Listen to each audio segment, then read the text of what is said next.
আসসালামু আলাইকুম।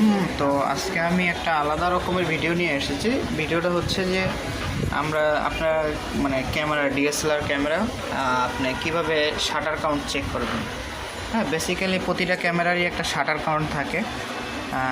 আপনি যতগুলো শাটার ক্লিক করবেন, যতগুলো ক্লিক করবেন, এটার একটা লিমিট পর্যন্ত থাকে, যে এই লিমিটটা পার হয়ে গেলে তো দেখা গেছে আপনার ক্যামেরার ইয়াটা বোঝা যায় যে এটা কতদিন ইউজ হয়েছে।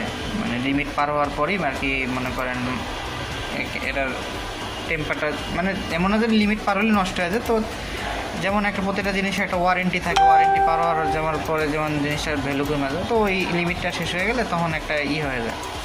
তো আপনি কীভাবে শাটার কাউন্টার চেক করবেন খুব ইজিলি, একদম সেই ইজি ওয়েটা আমি দেখাচ্ছি। তো আপনি লিখবেন শাটার কাউন্ট চেক, এভাবে আপনি গুগলে শাটার কাউন্ট চেক লিখে সার্চ দেবেন।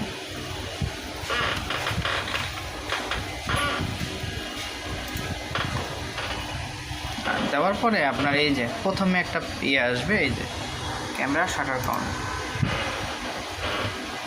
তো আপনি এখানে হচ্ছে আপনার যে কোনো একটা ছবি আপনার সেখানে আপলোড করবেন। আপনার লাস্ট যে ছবিটা তোলা সে আমি আপলোড করলাম এখন, যে 45,458টা।